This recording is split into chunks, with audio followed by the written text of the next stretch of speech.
Tonton video ini sampai selesai agar Anda tidak gagal paham.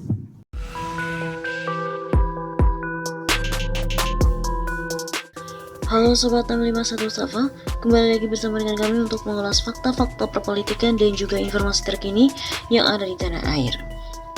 Jokowi mendapatkan tekanan, simak lagi pernyataannya soal rantai pasokan di G20.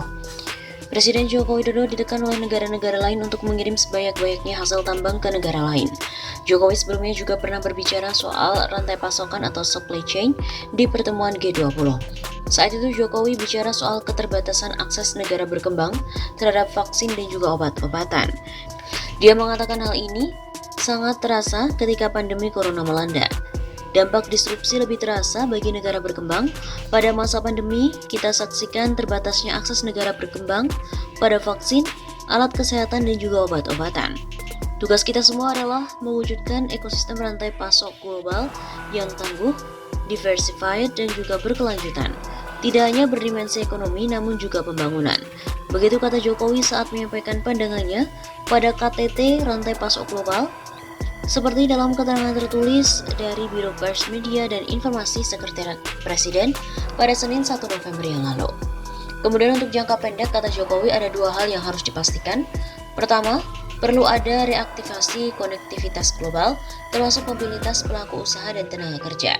Kita perlu memastikan pengakuan dan keberterimaan vaksin secara universal, sesuai standar WHO, sekaligus memfasilitasi pemulihan perjalanan internasional dan di mana hal itu non-diskriminatif, ujar Jokowi. Kedua, Jokowi juga mendorong peningkatan kapasitas dan kesempatan sektor swasta dalam mengakses rantai pasok global. Terkait hal tersebut, Jokowi mengatakan, Indonesia juga telah melakukan pembenahan regulasi dan peningkatan iklim usaha, antara lain melalui Undang-Undang Cipta Kerja. Kata Jokowi, kami juga terus mendorong dan mempercepat transformasi digital dan otomatisasi untuk meningkatkan ketelusuran rantai pasokan, serta memperluas akses para pelaku usaha pada rantai pasok, termasuk untuk UMKM. Begitu kata Jokowi. Sementara itu, untuk jangka panjang, Jokowi memandang perlu kolaborasi setiap negara untuk tiga hal lainnya. Pertama, Jokowi perlu ada penguatan infrastruktur logistik. Menurut Jokowi, semua negara perlu mendukung investasi dan kerjasama teknologi guna memperkuat kapasitas dan sebaran infrastruktur logistik, terutama bagi negara berkembang. Melalui kemitraan swasta dan pemerintah, Indonesia sedang membangun dan memperbaharui 30 pelabuhan di seluruh wilayah Indonesia. Kemudian yang kedua, diversifikasi sumber pasokan.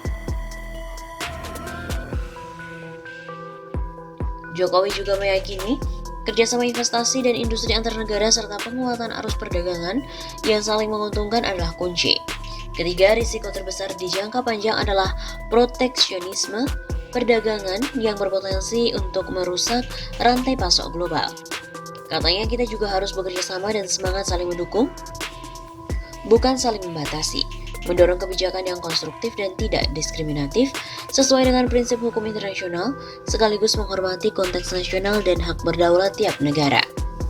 Kemudian Menteri BUMN Erick Thohir mengungkapkan jika Indonesia sempat ditekan oleh negara-negara lain terkait pengiriman hasil tambang. Erick menyebut Indonesia ditekan untuk mengirim sebanyak-banyaknya hasil tambang ke negara lain. Bapak Presiden tidak mau tanda tangan waktu di G20 mengenai supply chain. Kenapa? Salah satunya kita ditekan bahwa industri pertambangan kita harus dikirim sebanyak-banyaknya ke negara lain.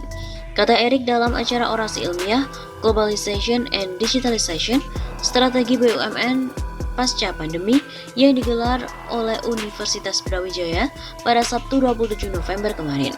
Erick menyebutkan pemerintah sepakat untuk sumber daya alam digunakan pertumbuhan ekonomi bangsa. Jadi apa bedanya waktu zaman dulu VOC datang ke sini mencari pala dan rempah, hari ini juga sama sumber daya alam kita harus dibuka. Tentu kita tidak sepakat dan tidak mau sumber daya alam kita untuk bangsa lain. Begitu jelas Erick. Selain itu, tekanan ke Jokowi saat G20 juga memantik respon dari Ketua Nasdem. Wakil Ketua Komisi 6 DPR RI Martin Manurung tidak menampik potensi tekanan yang diterima oleh Presiden saat KTT G20. Martin menyarankan pemerintah segera membangun industri hilir tambang nikel agar tidak muncul pasar gelap. Saya kira mungkin saja ada karena memang kebutuhan nikel dunia dalam proporsi yang cukup besar berasal dari Indonesia, kata Martin kepada wartawan Minggu 28 November. Dengan posisi seperti itu, maka Indonesia harus segera membangun industri terkait hilirisasi nikel sehingga hasil tambang kita memiliki nilai tambah. Martin juga mengingatkan pelarangan ekspor nikel harus dibarengi dengan pembangunan industri dari hilir, dan jika tidak, sebut dia, yang dirugikan justru para penambang nikel dan tentunya para tenaga kerja. Jangan sampai kita sudah melarang ekspor nikel, sementara pembangunan industrinya berlangsung secara lama, sehingga justru malah merugikan para penambang nikel dan tentunya juga seluruh masyarakat yang terkait, seperti tenaga kerja, pelaku transportasi, dan lain sebagainya. Anggota DPR fraksi Partai Nasdem itu juga mewanti-wanti kemunculan pasar gelap tambang nikel. Menurutnya, pemerintah saat ini harus memprioritaskan pembangunan industri hilir tambang nikel. Jika pelarangan itu juga berlangsung, lama-lama tanpa industri hilirnya akan rawan terjadinya pasar gelap tambang nikel. Jadi intinya, industri hilirisasi dari nikel itu harus menjadi target prioritas. Lebih lanjut, Ketua Bidang Hubungan Internasional DPP Nasdem itu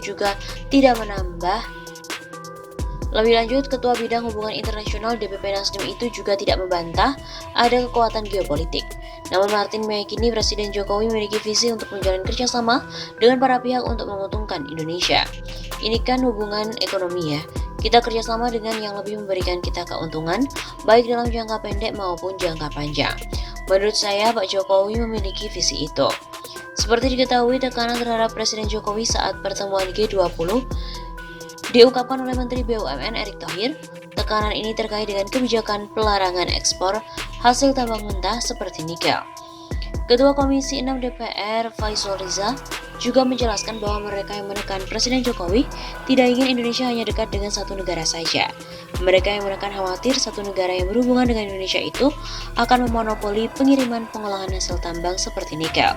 Mereka pada dasarnya tidak ingin Indonesia hanya membangun hubungan istimewa dengan satu negara saja, begitu kata Faisal. Lalu, imbuhnya membenarkan kekhawatiran negara penekan Jokowi juga akan memonopoli pengiriman dari pengolahan hasil tambang ke satu negara saja.